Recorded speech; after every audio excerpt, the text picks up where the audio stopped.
Welcome to For the Record, a Wayne County Chamber of Commerce podcast, where real conversations meet real impact. We dive into the stories, insights, and experiences that shape our world, bringing you expert voices, thought-provoking discussions, and a fresh perspective on the topics that matter most. For the Record is proudly sponsored by Atlantic Casualty Insurance Company, TA Loving Company, Goldsboro Builders Supply, PDM Professional Data Management, UNC Physicians Network, Alta Foods, and Butterball. We're grateful for their support in making these conversations possible. And for the record, we're glad you're here. All right, Mr. Ben Seegars, how are you? Good morning. Doing well. Handsome as ever? Glad to be here. Do you feel handsome? Nope. You don't? I feel old. How old are you, Ben? 48. Shut up. You don't look 48. Freshly minted 48. February the 9th, 48. Really? Yeah. Well, happy birthday, man. Yeah. Happy birthday. 48 Thank years you. old. All kinds of new joints aching these days. Listen, but you're in your prime, man. Yeah. That's what I keep telling myself.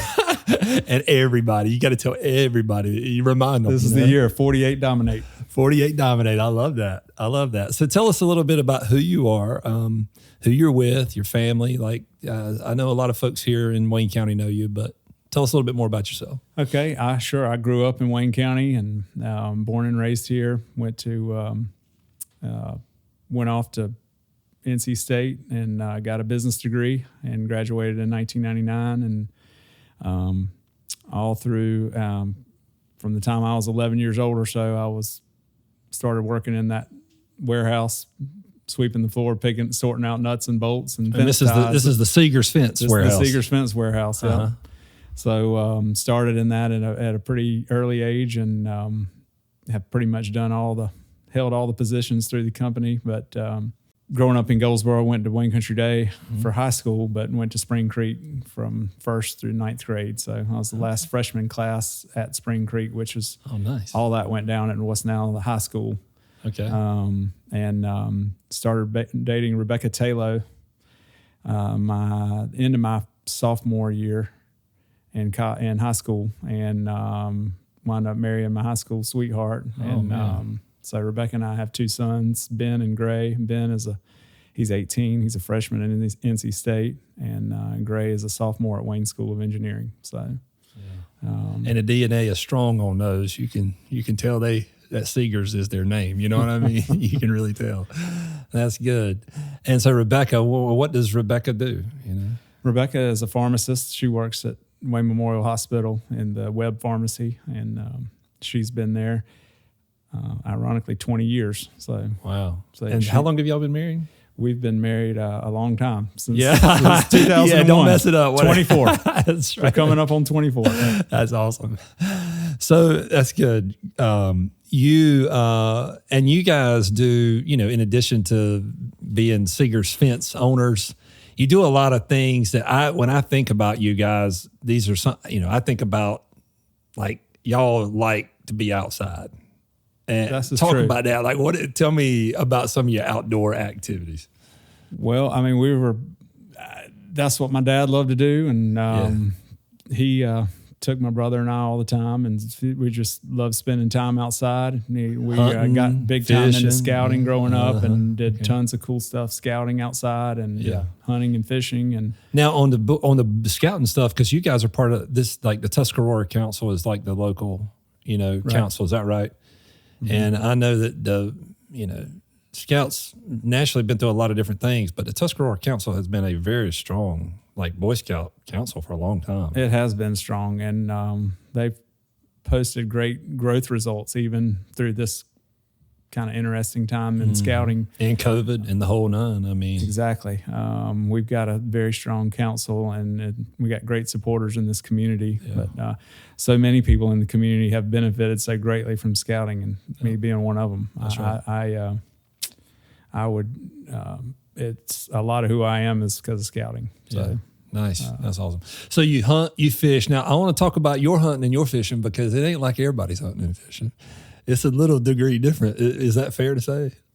I don't know. Well, most of the fellas I know, they just go, I kick around, in Wayne County or maybe, Hyde County or Pitt County or somewhere like that. But now when you guys go hunting, where do you go? You're talking about some of our Western adventure? I'm talking about all your adventures. I mean, you're all over the place. Well, we do. I love to spend time outside. So we get out there any chance we get, and we do a lot of duck hunting and whitetail and some bear hunting here in North Carolina. And my brother and I have gotten into going out west, and we like to do the do-it-yourself hunts on public land, which is pretty difficult to do, especially when two guys from North Carolina. Explain what that means when you go and do a do-it-yourself hunt on public land out west. Yeah, if you show up and you study online maps, right, and look at aerial photographs of where the elk might be or where a moose might be or whatever we're chasing, and we show up there with our backpacks and our food and everything we need to survive for, I don't know, a week or 10 days, and you just step off into the unknown and the whole week into the abyss. You're hunting and camping and we have a ball out there. I mean, it's beautiful. It's beautiful country and it's a great time unplugged. Your cell phone doesn't work there. Yeah. And so we enjoy that. It's I don't know if that's out there, but there's a lot of people that do that. Maybe just not maybe around here, but it is a lot of fun, and it helps keep my fitness in check. That's one thing that helps keep me in good shape of walking, a lot of steps. Miles and miles every day, every week. And you told me before you have, because I don't understand all this because I'm not a big hunter, but tags, like what does that mean? Or when you have so many, take me through that. Points and tags. Yeah. Well, out west, they manage the herds right, and the way they do that is they issue so many tags, and that's how many animals they want taken out of said geographic area. And so you apply, and there's places I've been applying for 10, 12 years to get a tag and never gotten one. And you accumulate points.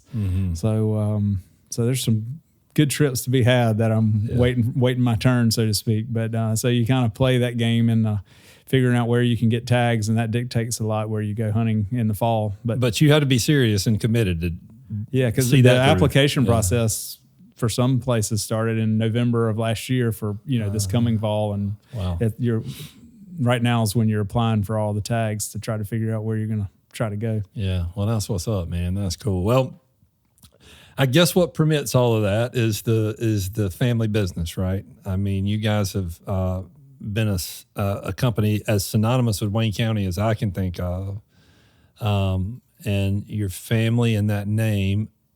And I've wanted to have this conversation for a long time because you know how I feel. I love your business. I think it's awesome, and the way you run it is awesome. So I want to learn more about it. You guys, it didn't start overnight. How long has it been around, and how did it take me back to give me some history on where did this thing come from? How did it get to where it is today? Okay, well, going way back when my grandfather got out of the Army, World War II, he was hired to be a ag extension officer here in Wayne County. And so that's how he wound up in Wayne County. And he did that for a short period of time, opened a hardware store with a friend, and they were partners in the hardware store. And that's kind of where we're tracing our 1949 is when they opened that hardware store, because they installed fencing among selling all the hardware store stuff back then. And and the rest is kind of history. So he had a partner in the hardware business for just a few years and wound up buying, I guess his share out. And then the decision was made somewhere in the early 70s to go fencing full time and get out of the hardware business. And that was about the time my dad was in college, and he came back to work in the family business in around 1973. 1974, somewhere in that range. And he had an idea. He worked there for a few years, and he had an idea. He had this the whole idea of the way our company's set up now to basically have the concept where multiple branches, let the person running the branch have ownership, so you have partners. And he basically wrote up a plan and presented to his dad to grow and open 7 offices over the next 10 years. And he missed it. He'll tell the story exactly right, but he missed it by just a few months. But he did it. So your dad, he was aiming for scaling the business. He essentially got what he was after when it was all said and done. I mean, yeah, he opened the first office. I think it was in Rocky Mount, North Carolina, in 1980, and I believe he opened the office in Wilmington right around 1990. And has the corporate and several in between in those two. And that was owner or partner led. Yep. Sort of outside of Goldsboro facilities. Is that right? That's correct. So, and then I guess Goldsboro's always been your kind of corporate headquarters. And it was, but the centralized distribution really has evolved a ton over the years. But at that time, there was very little central distribution, just a little bit of chain link stuff coming from Goldsboro, but for the most part, the vendors took it directly to the offices. And over time, he invested in the capability to fabricate all types of gates to go with the fences we were selling, and then he started carrying all the galvanized chain link fencing, and that was what we solely distributed to the offices up until 2006 when we moved from George Street over to Paytown Road.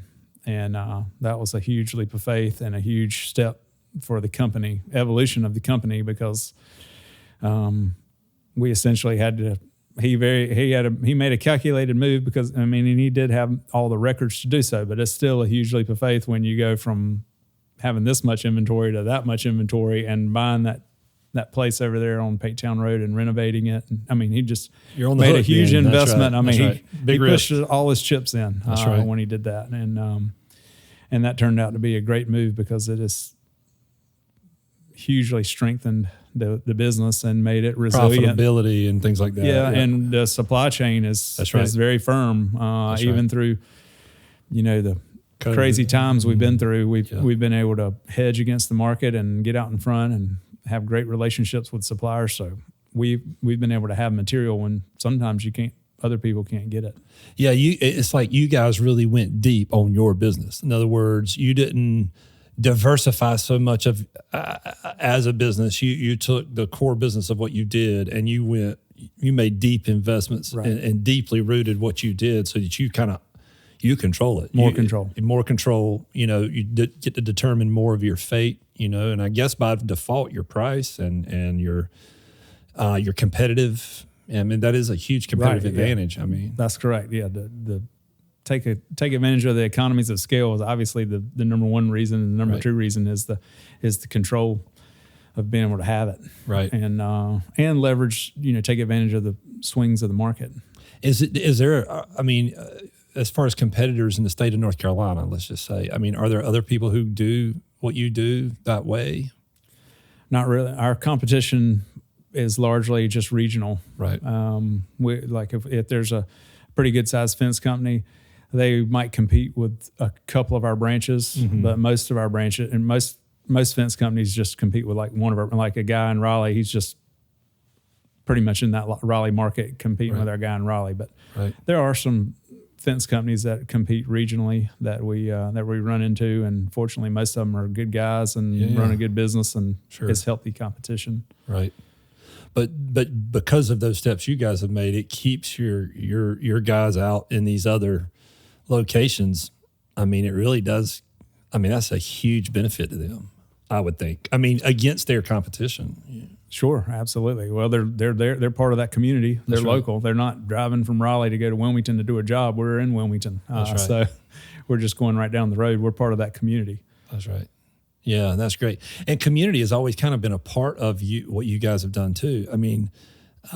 Maybe talk about that a little bit because, sometimes businesses are just businesses, right? They're just trying to make it, and it's hard enough to run a business and be successful. And so, this is not a critique of that, but there is a particular quality or particular value, it seems, in the Seegars business, in so much as it's related to the community and how it's identified with Wayne County, at least. And I imagine that DNA, at least some, spreads into these other locations, and you mean for it too. But talk about that a little bit, like from a culture, like a company culture.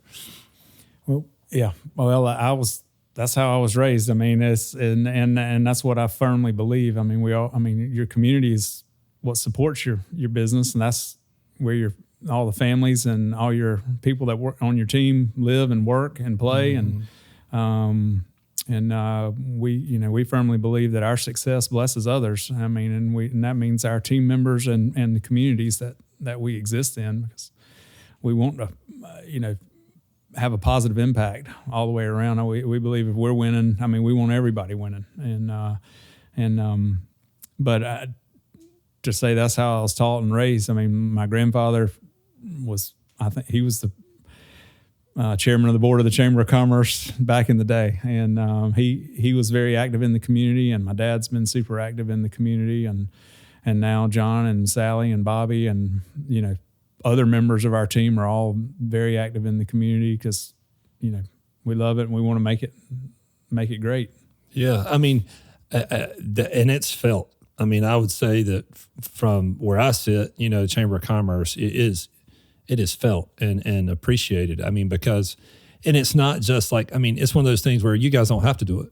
You choose to do it, and it's a very unselfish virtue or very unselfish characteristic of your company in particular. I think that the people that are involved, they're not just involved like a little bit; they're involved a lot. I mean, they're involved like if they do something, they're doing it like full on, and that is very beneficial to the recipient of that contribution in terms of, like if Bobby Batchelor's sitting in a room.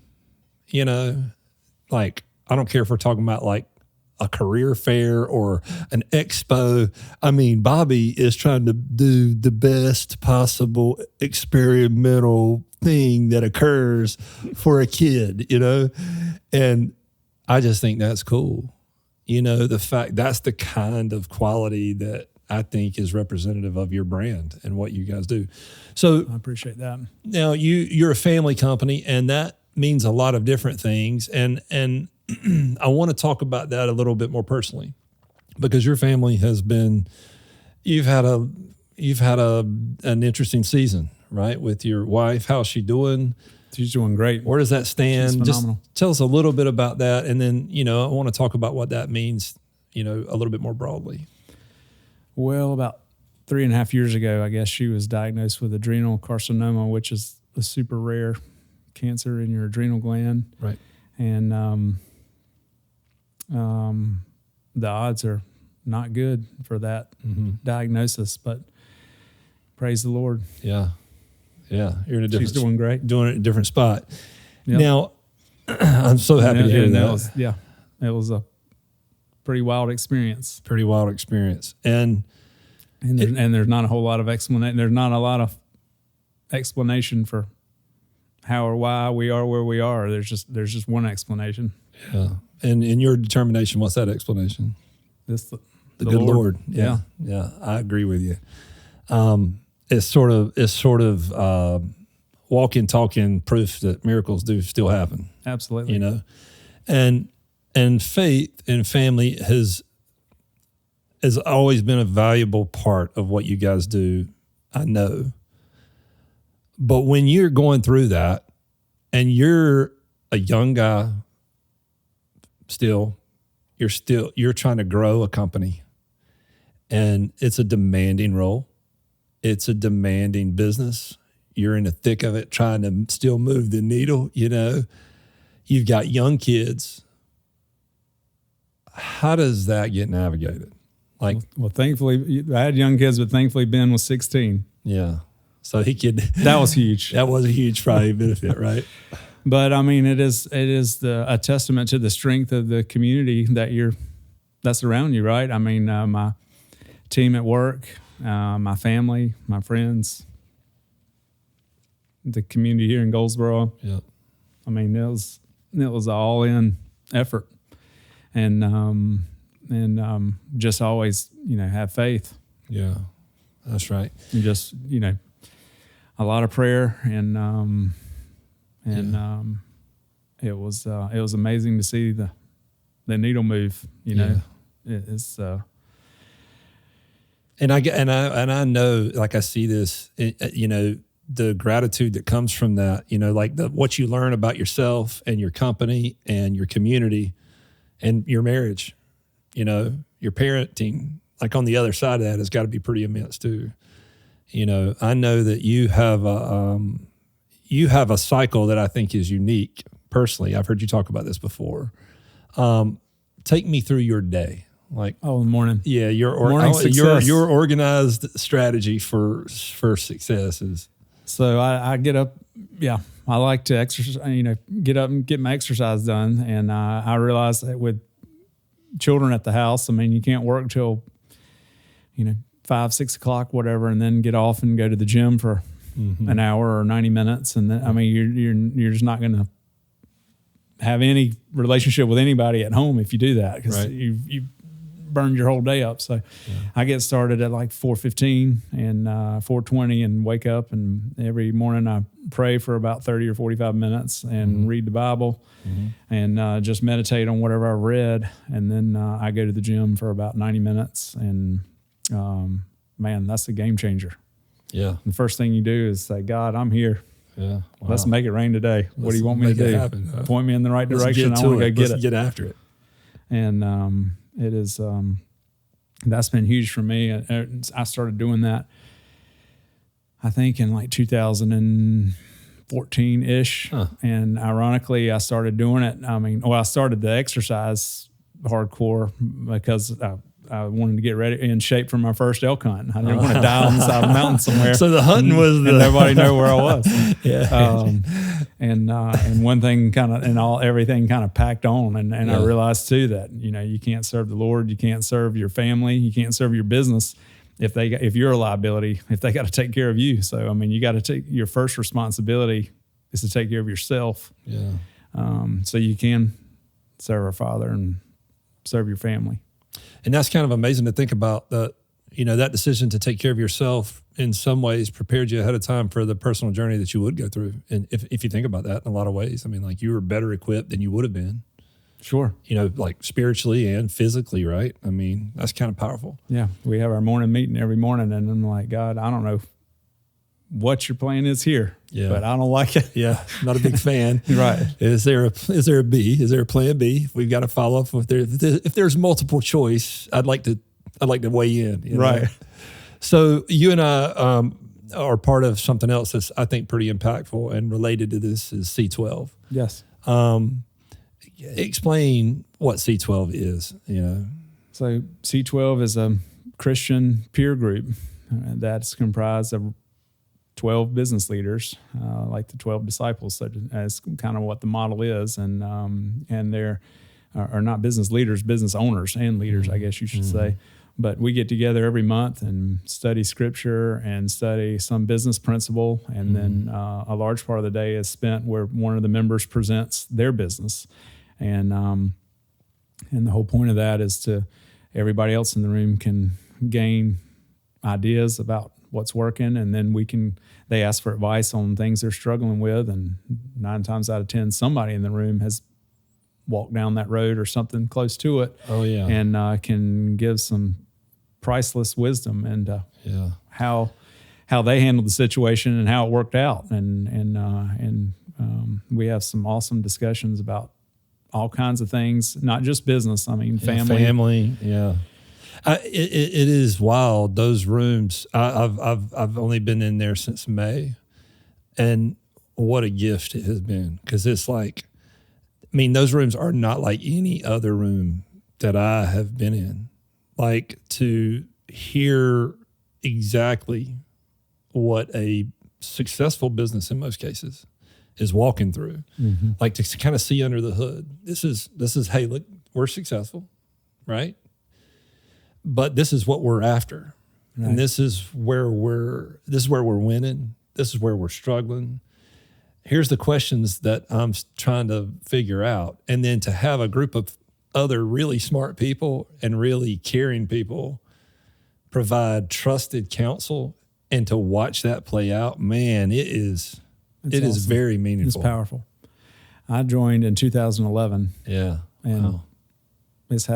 It's completely changed my life, I would say. And your business. And our business. Our business has benefited greatly from that. Yeah. I mean, Seegars, that is part of the story, I think, of Seegars history. Absolutely. Is that C12 has been an impactful walk alongside of, compliment, Right. if you will. It's amazing when you get wise counsel and then you actually do it. What happens? Yeah.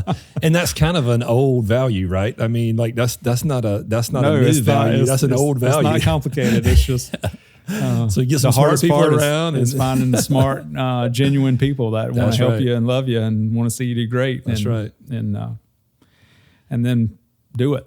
That is, I'm going to be honest, I have found in my life that is an underestimated, undervalued, smart, trustworthy people who want the best for you. Yeah, you want all those you get. Finding that community is a hard thing to find. Who, they're not trying to be famous by being attached to you. They're just trying to help you be. For an agenda. That's right. They're just trying to help you be great. And personally and professionally, and it's like, man, wow. I mean, that's been beneficial. So, all right, well, that's great. So C12, Faith, the big part of the company. You've had a huge history. Your dad, Wes, has been involved. Let me ask you this. So you're in a family business. You've worked with and for, I guess, your dad. You've worked with your brother and brother-in-law, and I guess sister, and probably other. How do you navigate that? Because I love my brother, but I'm gonna be honest with you, I would probably punch him in the throat about twice a week, at least. Well, you have to close the door every once in a while. I believe that.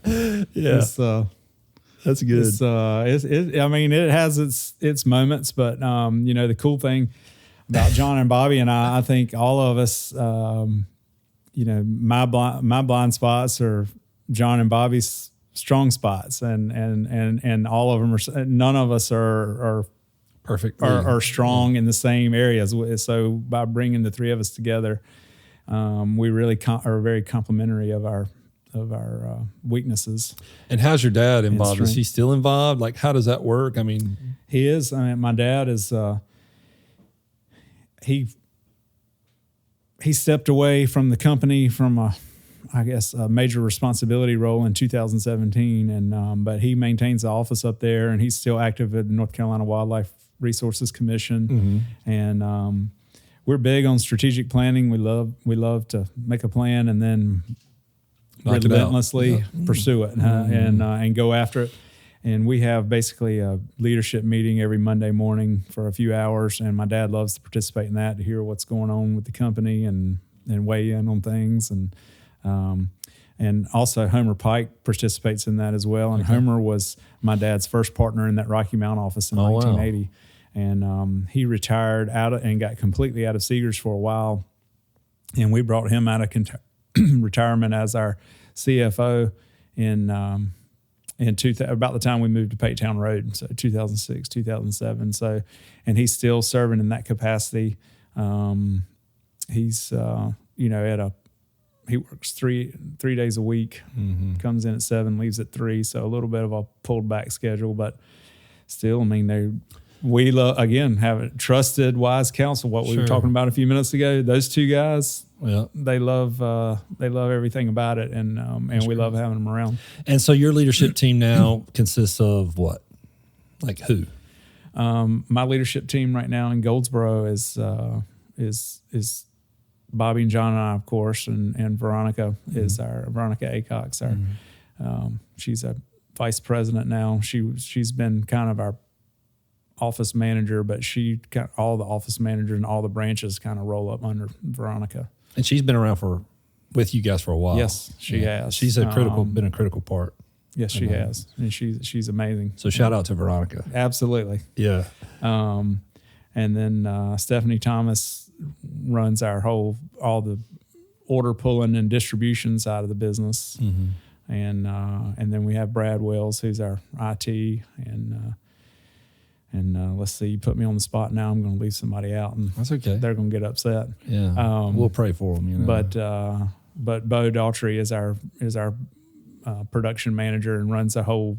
He's kind of special projects and takes care of the warehouse, and then Tony Balance is our head estimating guy that for all these fabrications that we're doing. So I've got about 5 or 6 people in Goldsboro that are absolute rock stars that do a lot of stuff. And but we're looking to expand that right now. We actually have a huge hire that's going to be starting in a few weeks. Nice. Who has been in our industry a long time. And Bobby and John and I are excited that he's coming to work in Goldsboro, and he's going to help us give more support to the branch offices. As we've grown, we're so consumed in upgrading software or managing inventory, and so we're not able to give our branch managers as much attention as I think sometimes they need, not from a oversight and discipline standpoint, but as a support, just support, as somebody to lean on to help them make decisions. And so we're excited to have his name's Greg Morton. Excited having Greg coming on board soon. That's great. He's going to help us move the needle. Heck yeah. So, you've grown quite a bit over the years. And I guess I want to kind of finish by talking about what's next, because I do think that you guys have a huge vision for what you want to do over the next 10 years. And, what does that look like? What does the future look like for Seegars Fence? We're excited. Speaking of growth right now, we've got Caleb Millian coming on board. His first day is on Monday, the 3rd or whatever day that is. And Caleb is going to be opening up Seegars Fence Company in Augusta. Nice. So that'll be our first physical location in Georgia. Right and we certainly want to continue to expand into the Southeast, Georgia, Florida, more in South Carolina, maybe Alabama, Mississippi. As long as they serve sweet tea, I want to go there. Oh, heck yeah. But we're excited about that. If they got a Bojangles, then they probably should have a Seegars Fence. Maybe. I'm more just sweet tea than I am Bojangles. Yeah, I understand. But we're excited about growth, and we're seeing an enormous amount of consolidation in our market, as all service industries have, with lots of companies being bought up, and they're trying to roll a bit private equity kind of coming rolling in, them up in these groups, and of course we're getting our door beat down on that all the time.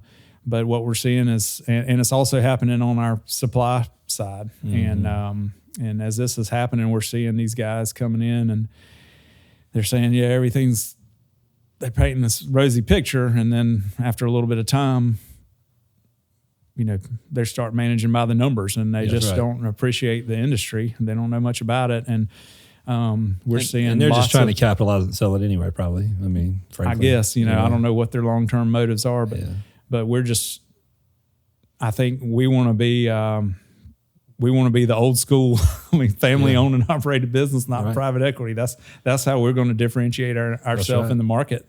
I think for the long haul is being grounded in who we are and giving back to our communities and doing all these things that are maybe not that trendy. I don't know but a lot of really good people are, they're not satisfied in that situation. So I think that's going to help us grow, because we want to have that environment of growth.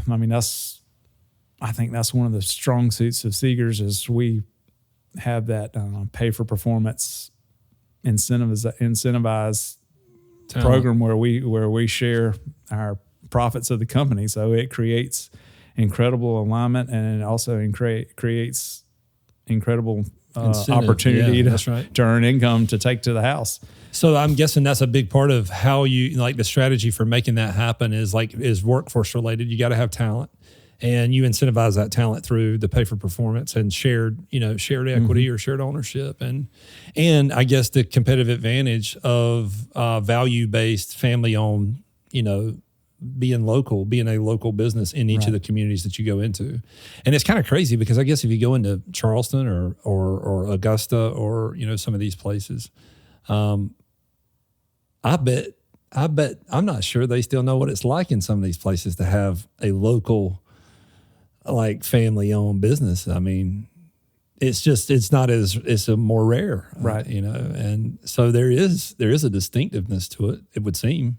That's what we're seeing, and that's the feedback we're getting as we're having these conversations with people. They're like, it's just not what it used to be. And not just like from a worker standpoint, but like from a customer standpoint. Right. Like to be able to deal with builders or, people who are needing fencing in all these other places. I mean, I would guess that they still they're not just price conscious. I would guess they are also relationship conscious. Right. Is that fair? I mean, I think we see that a lot more so with in our commercial side of our business is where you can, you got to have relationships with your subcontractors to get your project done on time and get it done right. Residential, especially in the bigger markets where, the population is so transient. I mean, they're like, a lot of people are very price sensitive. They're like, hey, I just want to get this up. I'm only going to be here 3 years and I'm out of here. I want the cheapest thing possible. I don't care if it lasts 20 years. So we have to battle that, but hopefully they'll see our positive impact in the community and taking care, and they'll appreciate all that we do and all that we stand for. Yeah, and I guess and choose to do business with us, but it is still super competitive. Yeah, and I guess that would be a more long-term fruit, right? Like and marginal over time, where you add a little bit as your brand presence would grow in those communities. Correct. Yeah, and that's something you can't put on a Google AdWord campaign and plaster it. I mean, the only way to get that respect is to live it. That's right. You got to live it and feel it. That's so true. That's so true. And it just takes time. And it's kind of crazy because like what is so interesting to me about that is that you guys have so successfully done that in the place you live to try to discover that in all of these new communities. I just think that's cool. I think that's such an interesting dynamic and approach. That seems like it would just be obvious. Maybe when you say it out loud, it's like, hey, that's not earth shattering. But frankly, in the marketplace, I think it is kind of unique. Yeah. Well, I think the reason it's so rare is it takes so much time. I mean, I would tell you, we don't judge success by how many branches we have. We just judge success by the overall health of the business. And I don't want to say, hey, I got X many of branches. I mean, and 5 of them might be a total train wreck. I mean, where I'm going with all that is we have to be patient for the right person. I mean, it's all driven by the people. And when we find the right person, in this case in Augusta, that's when we like, hey, we're going to Augusta. Augusta was not on our radar before we met Caleb. But when Caleb came to us, we were like, do you want to move? He's like, no, I'm in Augusta. I'm not leaving there. And we're like, well, we're going to Augusta. Yeah. I mean, we were hoping to be in Savannah, and but we're going. I mean, so I think that's the part that the market doesn't like. It doesn't like waiting to find the guy, the rock star. My guess is if you're trying to go to Savannah, you could probably find some people willing to go. You know what I mean? There's probably some people sitting around, but like Savannah, not Georgia, a bad spot. Listen, I'm happy to. Well, we're looking. Hey, listen, note to the world. Yeah, that's good. Well, I'm excited to see it, man, and I think it's been, it's so deserved, because you guys work so diligently and you work so hard and you've invested so well in the things that I think matter to a lot of humans. And at the end of the day, every business is about people, right? And so your product serves something, it serves an end, but people do business with people. And so I'm excited to see that growth. I think it's a great adventure, and you guys are going to crush it. And you guys have done it so well that you've been awarded for it. So not just are you the reigning Wayne County Chamber of Commerce Small Business of the Year, which the word small business, by the way, there's a technical definition of what a small business is, which according to the federal government, you would still be considered small, right? We'll take it. Less than 500 employees means you're still small. So in our world, that is a small business, but you're becoming less small, but you still operate like you're small, I think, I love that. But you're the reigning Small Business of the Year award recipient here in Wayne County. And that was exciting, to see that happen. And we were awesome. Fired up to be part of that with you. But you're also the back-to-back champion of the American Fence Association. Is that right? What is that? Well, as we speak right now, we got about 20 folks or so out in Salt Lake City at the Fence Tech, which is our trade show every year. And they're having the awards breakfast this morning, and we're receiving the Fence Contractor of the Year from the American Fence Association. And yes, second year in a row. So that's cool. You got a belt? You know what I mean? I would like to get a belt, but no, I do not have a belt. Well, y'all should get one of them belts, you know what I mean? And be like, hey, tell all your people, nobody's taking this from us, Well, the cool thing is, it goes back all the way back to earlier in the discussion. We want to, C12 and the whole culture of the business has always been the community, and through the American Fence Association, we met a really great contractor in the Nashville area, and Derek Smith with Rio Grande Fence, and he and his company do this unbelievable project every year for the community, and they have a very organized approach. Of course, Nashville's a slightly bigger market than Goldsboro, but they have a whole application process where nonprofits can come and say, hey, we'd like to get a fence, and here's our project, and then their team evaluates it. And then every year on Good Friday, they go out there on Good Friday every year and build a fence for a nonprofit. And that's cool. So Derek gave me all the specifics of that, and we've kind of taken our own twist on that, and we call it our Helping Hands Project. And we'll either do it in the spring or the fall, but we're always looking for a worthy recipient here in Wayne County. We've done a project with the Pregnancy Center and the Boys Club and Salvation Army. This year we wound up just packing a lot of cleaning supplies and sending them to Western North Carolina, a fence company in Western North Carolina to distribute for us. But Derek, there again, we just hooked up with some people that are doing it right, and took a great idea and just transformed it here. And that's one of the, just that project I feel like is one of the things that's a big deal for that the American Fence Association looks for. Yeah. So Derek's probably upset because they're not at Rio Grande this year, but that's cool. I bet he's happy for us. Yeah. Well, it's just amazing because I think it's impact, right? And if that's a word I think I'd use for the Seegars family is impact. In almost everything you guys are tied to and associated with, there's just it's better than it was if you weren't involved with it. You know what I mean? And I don't know that there's a better compliment than that. Well, you're making it sound like a saint. We're not saints. We're not perfect. But I appreciate that. We certainly try to make it better. I would say that. Yeah. Well, and we like to say at the chamber, at least since I've been here, and I know Kate Daniels felt this way too, but like business as a force for good.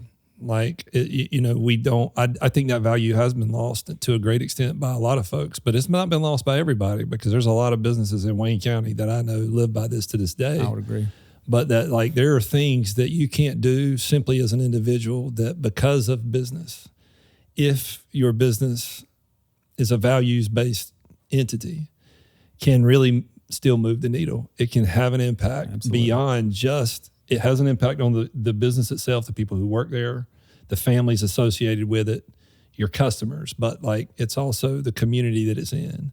And I just think you guys epitomize that in so many different ways. And we're thankful for you. As a community, we're thankful for you. I'm thankful to see your growth. So what motivates you now? You guys are succeeding every which way you can tell, but what keeps you motivated? Well, I think the Lord put me here and it's got me in good health and given me all these wonderful people around. We just want to keep moving forward. If you stop that forward momentum, you're only going one way, right? And that's what they always say. So, we're just we're in no hurry. Like I said, we're not worried about getting any bigger or any smaller. We just want to keep doing what's natural and doing it the right way. And when opportunities present themselves, if they make sense, we want to do it. If it doesn't make sense, we won't. We'll wait till it does make sense. Yeah. So we're, just super excited about the people we're working with and all the opportunities we see out there with our customers and with the team. I just, people like to say, well, back in the good old days, and I tell my folks all the time, our good days are in front of us. I mean, they're not behind us, and I can't preach. wait. I like that. I can't wait. Heck yeah. Well, Ben, thank you. Thank you for what you do. Thank you for what your family does. Thank you for sharing your story and being with us today. Absolutely. Thank you for having me.